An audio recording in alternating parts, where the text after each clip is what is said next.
Alright, so I really didn't want to report on this at all because Toronto Raptors fans, you guys can be absolutely ruthless. Even if I'm on your side and agreeing with what you say, I still manage to somehow get bullied in the comments. But it currently being reported right now by Mark Stein. He's actually currently saying that the Toronto Raptors are one of the biggest, if not the biggest teams interested in Rudy Gobert and would actually be willing to potentially do somewhat of a deal that would include Pascal Siakam, a protected first and something else for Rudy Gobert. That is currently being the reported trade that could actually be getting discussed right now. Now, I'm honestly, again, I'm scared to make this because some Raptors fans are really die-hard Pascal Siakam fans, while some are really, into how the team's being built with these long, defenders that can really, like, intimidate players. Especially, Rudy Gobert would be the perfect example of a dude that has, like, a 1 billion, inch wingspan that can literally intimidate anyone that comes near him and, contest every shot. Again, they're really building that team. The team that can, switch 1 through 5 as well.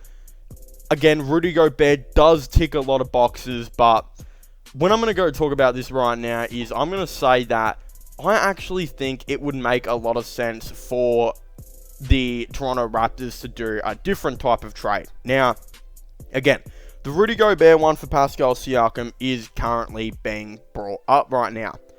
But if I'm honestly the Toronto Raptors, I am not giving up Pascal Siakam for Rudy Gobert. And the reason is because I think he greatly improved this year and just really returned to his old self. Not just that, I don't think people credit him enough for playing a lot of small ball 5 this season and managing to guard the 4, I think, a lot better than what people will give credit, to him for doing. I realistically think there is a player out there who I think the Toronto Raptors could somewhat get for a lot cheaper than Rudy Gobert. And it's a trade that I realistically think would make a lot of sense, and that actually happens to be Mo Bamba from the Orlando Magic.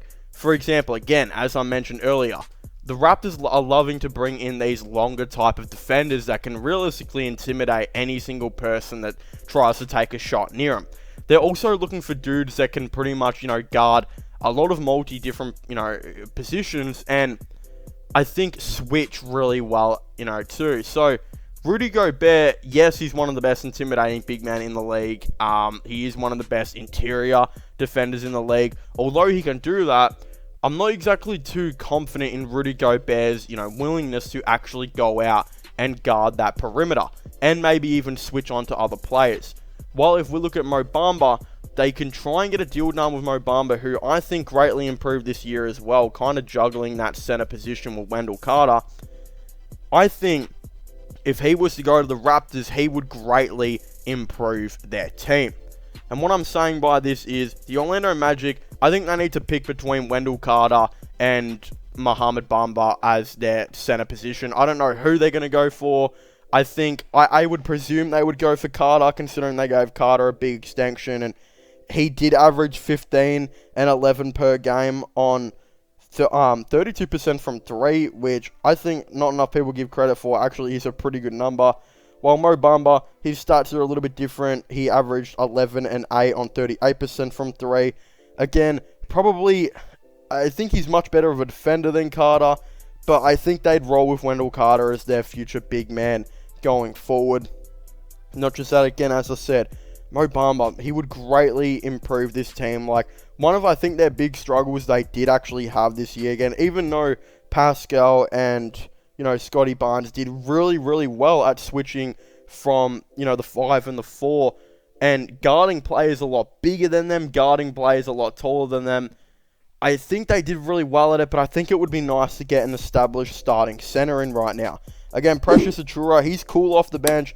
Chris Boucher, I don't mind him off the bench as well, especially if they bring him back. And then Cam Birch is cool as well. But I think you'd like to bring in a dude that could definitely start there for the future. And I think there would realistically be an interesting trade that they could do. Again, Chris Boucher, I think it might be time. He probably will eventually move on. I think it would actually make a whole lot of sense for the Raptors to even say, all right, we'll do a sign and trade of Chris Boucher, and you will give you maybe Svi Mikhailuk as well, and then throw in a first round pick and send that over to Mo Bamba. Again, I think the Magic, they do well out of this trade as well, because Svi Mikhailuk could still be a nice shooting wing off the bench. They'll be losing players like Terrence Ross, etc. soon anyway. So he would be cool there. And then again, Chris Boucher would be a nice backup big. They'd finally have an established backup big there. And then again, that first round pick would help them for their rebuild.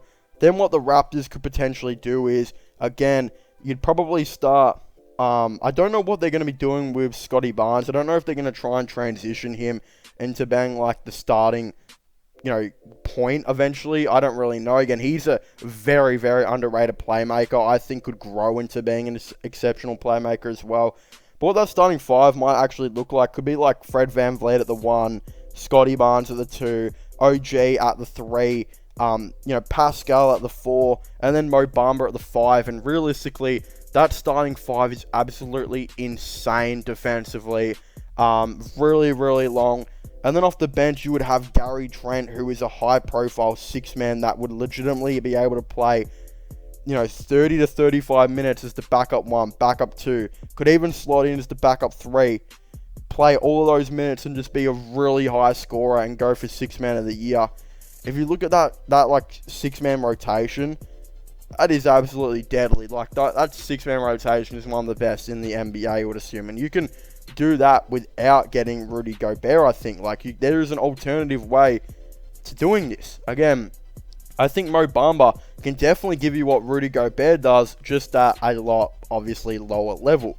But here's the thing, Mo Bamba is still, pretty young, and I don't think has been given a chance at as like an established starting center role. And I think he could definitely improve greatly on this Miami Heat team. Then again, you got a really nice 6-man rotation there. You'd bring a Chua off the bench. Maybe, I think Thad Young, he could come back. Who knows? Maybe not. And then again, you can sign some more veterans in on free agency. They've still got some other dudes there that can get some minutes, and Ken Birch will still be there. I think Malachi Flynn, he might play a little bit. Who knows what he's going to be doing. Amani Brooks, I think he's still on the roster. Again, you got some dudes there. You'd realistically like to improve that bench. But yeah, there's a really solid call there. I don't think you need to go and get Rudy Gobert. But for the sake of doing this video, it also, I don't know how much this necessarily helps the Jazz a lot in the long term too. Because look, you bring in a really nice dude that can complement Donovan Mitchell. You finally get an established second shot creator to come in. But then I think you'd be on the look for a center. They definitely can't do what the Raptors did, where they, maybe start Siakam or Barnes at like that small ball center position, then bring a center off the bench. Because I don't think their center depth is really that great either. And they don't have like that second, really tall, good, capable defender that can do that. So I don't think they'd go that route. It is tough. They would be on the look for a new center. But I guess if they eventually found one, maybe they would be the team that could go trade for Mo Bamba then. Bring in Siakam and Mo Bamba to complement Donovan Mitchell. Defensively, that's pretty good. Still fits in with what their coach is kind of looking for as well. So hey, maybe a deal like that does work. And again, the Raptors with Rudy Gobert would still be really, really powerful. And I guess you could then start Scotty at the 4 and then keep Gary Trent in at that 2. But I don't know, a part of me just doesn't really like it. I would much prefer them go the Mo Bamba route. And I really, really kind of hope they do actually go through with that. But of course, if you haven't already, please make sure to leave a like and subscribe to the channel for all the latest NBA content and NBA news. Of course, don't forget to comment your thoughts and opinions down below. Do you guys think that it would be a good idea for maybe one of these teams to do this trade? Definitely let me know. Of course, as well, don't forget to, just subscribe to my IRL/vlogging channel and my gaming channels, which I'll all be linking in the description down below. But as I was saying, please make sure to leave a like, subscribe, and comment, and I'll see you guys next time. Goodbye.